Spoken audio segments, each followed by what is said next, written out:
Hi, I'm Amy, and I'm stepping into junior year at college. I just turned 19, and life back at home has been pretty intense lately, especially with my parents. I want to tell you about what's been happening between me and my dad. He needs someone to have his back since mom's been making his life hell. I guess I should describe myself first. I have wavy chestnut hair that reaches my lower back, and dad always says I got his hazel eyes. I'm pretty curvy for my height, 5'5", keeping in shape with dance classes. Anyway, Dad, David, is 42 and still super fit from his construction work. Broad shoulders, salt and pepper in his short dark hair, strong hands. My friends have always said he's a total dilf, but that used to make me roll my eyes. Well, until recently. Mom's a real piece of work. She spends most of her time at her book club, which is really just an excuse to day drink with the neighbors. When she is home, she's always bitching at Dad over the smallest things. How he loads the dishwasher, what he watches on TV, even the way he breathes sometimes. I hate seeing how defeated he looks when she goes off on one of her tirades. Things started changing between us about 2 months ago. I came home early from a party because my date was being a jerk. Dad was sitting alone in the dark living room with a whiskey, looking so lost. Mom was out again. I sat next to him on the couch, and he opened up to me for the first time about how lonely and stuck he feels. How much he misses real intimacy and connection. I rested my head on his shoulder and took his hand. His thumb stroked my palm, and neither of us pulled away. We sat like that for hours, barely talking but understanding so much. The air felt thick with possibility. When I finally went up to bed, his eyes followed me in a way that made my skin tingle. Since then, we've been finding excuses to be alone together. I'll bring him coffee in his workshop, wearing my shortest shorts. He'll give me back massages that last way longer than they need to. Yesterday, I accidentally left the bathroom door open while getting out of the shower, knowing he'd walk past. The way he stared at my wet skin before quickly turning away had me trembling. This morning, Mom stormed out after another fight, saying she'd be gone all weekend. Dad and I exchanged a look across the kitchen table that said everything. My heart is racing as I write this because I know tonight is going to change everything between us. The tension has been building and building. I hear his heavy footsteps coming up the stairs now. My bedroom door is slightly ajar, lamplight spilling into the hallway. I'm lying here in just his old work shirt, the buttons barely done up. My skin is flushed with anticipation. The floorboards creak outside my room. Let me rewind and share more of how things built up over time. Growing up, Dad was always my protector, my hero. When I was little, he'd toss me in the air and catch me, making me squeal with delight while Mom scolded him for being too rough. As I got older, he was the one who taught me to ride a bike, helped with math homework, and scared off my first boyfriend when the guy got too handsy at 16. I started noticing changes in Dad when I was about 17. Mom's constant criticism was wearing him down.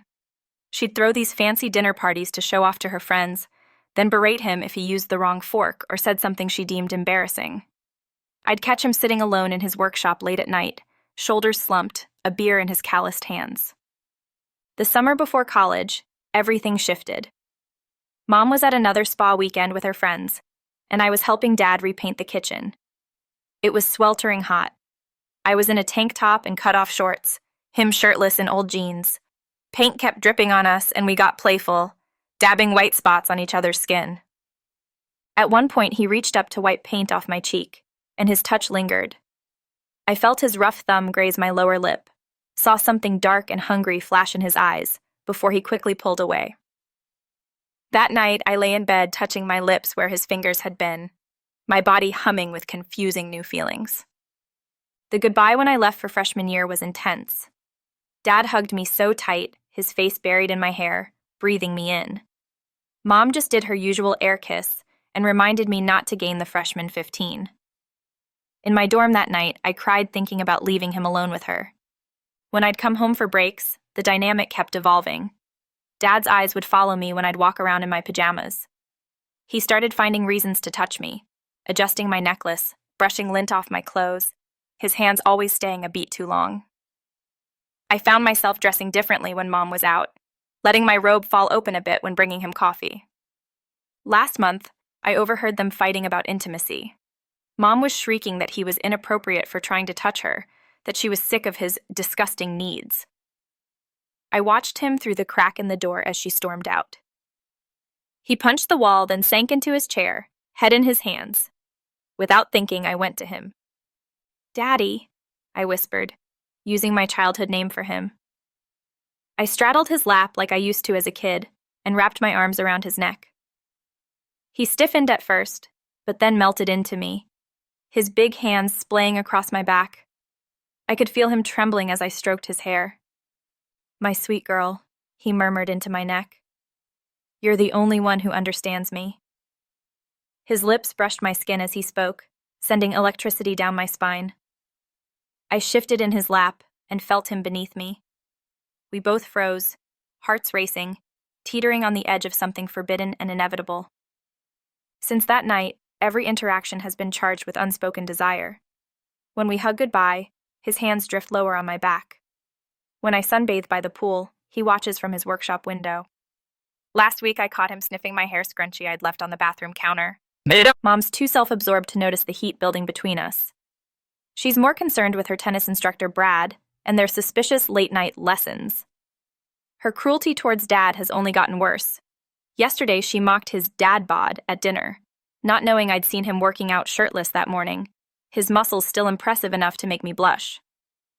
Now here I am, lying in bed thinking about how his rough hands would feel on my soft skin, how his salt and pepper stubble would scratch my inner thighs. I've started leaving my door unlocked. An invitation, perhaps. The floorboards creaked again, and my heart nearly stopped as Dad's shadow appeared in the doorway.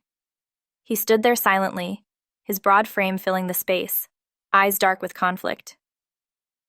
"Can't sleep either?" I asked softly, sitting up slightly. His old work shirt rode up my thighs. "Amy," his voice was hoarse. "We shouldn't—" "Daddy, please, I need you." I held out my hand to him. He took one hesitant step forward, then another. "You're so beautiful, baby girl," he whispered, sinking onto the edge of my bed. "Just like your old man's getting uglier every day, according to your mother." I sat up fully, letting the shirt fall open slightly. "Don't listen to her. You're perfect." My fingers traced his stubbled jaw. He closed his eyes and leaned into my touch. "We can't go back from this," he warned. "I don't want to go back," I breathed, drawing him closer. "I want to go forward. With you." His restraint finally broke. With a groan, he pulled me into his arms. Our first kiss was gentle. Then we had years of loneliness and need poured out as we claimed each other. We took our time, learning each other. Every caress, every kiss felt like coming home. When we finally joined together, the connection was so much more than physical. It was two lonely souls finding completion. Afterwards, we lay tangled in my sheets, his strong arms around me. For the first time in years, I saw peace in his eyes instead of sadness. "What happens now?" I asked, tracing patterns on his chest. "I don't know, baby," he said honestly, "but we'll figure it out together." I snuggled closer, breathing in his familiar scent mixed with my own. Outside my window, dawn was breaking. A new day, a new beginning. No matter what challenges lay ahead, we'd face them united. Mom could keep her tennis instructor and her wine clubs. Dad and I had found something real. The morning light crept through my window, and I heard Mom's car in the driveway. Dad was already up, quickly pulling on his clothes. His eyes met mine, conveying everything without words. This was our secret forever. "Remember, baby girl, not a word," he whispered, squeezing my hand before silently slipping out. I heard him moving around in the master bedroom, just as Mom's heels clicked up the stairs. Their voices drifted through the walls. "Where were you? Your side of the bed wasn't slept in." Mom's suspicious tone made my stomach clench. "Fell asleep in my workshop again," Dad replied smoothly. "That custom cabinet order is due this week." "You better not have been drinking down there." I got dressed quickly, heart pounding. When I went downstairs, Dad was at the kitchen counter reading his paper while Mom made her protein shake. Everything looked so normal, yet nothing would ever be the same. "The sheets from your workshop couch are in the washer," Mom commented, eyes narrowing. They seemed unusually dirty. Dad didn't even look up. "Spilled some wood stain. You know how messy I get with projects." I poured my coffee, watching them in awe. How could Mom not see it? The electricity still crackling between Dad and me, the way his fingers brushed mine as I passed him the sugar. But Dad was a master at keeping his cool. When Mom started her usual criticisms about his lazy weekend plans, he just nodded along. Though I caught the tiny smile playing at his lips. He had a much better weekend planned for us once she left for her tennis lesson. Later that week, Mom was ranting about finding one of my hair ties in their bedroom. "It was on your pillow, David. Why would her hair tie be there?" "Yeah, she probably dropped it when she was putting away laundry," he said calmly. "You know how scattered teenagers are." I had to bite my lip to keep from smiling, remembering exactly how that hair tie ended up there. The best part was watching Dad maintain his facade of the checked-out husband while Mom grew increasingly paranoid. She'd inspect his clothes for perfume, check his phone, question his every move. But she was looking for the wrong woman, never suspecting the truth was right under her nose. When she finally left him for her tennis instructor a month later, she thought she was punishing him. If only she knew how he celebrated that night, with me with him at last. No more sneaking around our own home. Life after Mom left became a blur of passion and stolen moments. Every surface of the house held new memories. The kitchen counter where we'd cook together, barely making it through dinner prep. His workshop bench where I'd bring him lunch. The living room couch where we'd start watching movies that we'd never finish. Dad would come home from work to find me in one of his old shirts or nothing at all. We reveled in the freedom to touch, to want, to take. No more whispered confessions or guilty glances. Just us both together. But reality has a way of creeping in. I met Tyler in my economics class. Tall, kind, closer to my age. At first, I ignored the flutter in my stomach when he'd smile at me. I had everything I needed at home with Dad. One night after Dad and I had messed around in the laundry room, I knew I had to tell him. "Daddy," I whispered, still wrapped in his arms. "I need to talk to you about something." He stroked my hair, probably sensing what was coming. "Tell me, baby girl." "There's this guy in my class." I felt him tense slightly. "We've been talking and I think I like him." Dad was quiet for a long moment, his hands still moving soothingly through my hair. "Does he treat you well?" "Yes, he's really sweet." I pressed closer to Dad's chest, breathing in his familiar scent. "But I don't want to hurt you." He tilted my chin up to look at him. "Listen to me, precious. What we have, it's been incredible. You helped me feel alive again when I was drowning. But we both knew this couldn't last forever." Tears welled in my eyes. "I don't want to lose you." "You'll never lose me, Amy. I'm still your father. I'll always be here, always love you." His voice was thick with emotion. "But you deserve a normal life, real relationships, maybe marriage and kids someday." "What about you?" He smiled softly. "I'll be okay. Carol from the hardware store has been asking me to coffee for weeks. Maybe it's time I said yes." We made love one last time that night, slow and tender, memorizing each other. Afterwards, he held me until dawn, both of us knowing it was goodbye to this chapter of us. The transition wasn't easy. The first time I came home late from a date with Tyler, seeing Dad's bedroom door closed, knowing he was alone, was like a punch to the gut.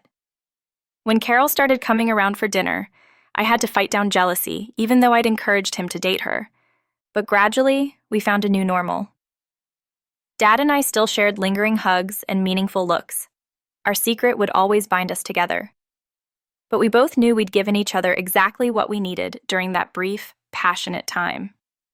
Now when I bring Tyler home for family dinners, Dad genuinely likes him. And I've grown fond of Carol. She makes Dad laugh in a way that warms my heart. Sometimes I catch Dad watching me and Tyler together, a bittersweet smile playing at his lips. Last week he told me he's thinking of proposing to Carol. I hugged him tight and whispered how happy I was for him. Later that night, alone in my room, I touched myself, remembering how his strong hands used to feel on my body. But the ache was duller now, more nostalgic than desperate.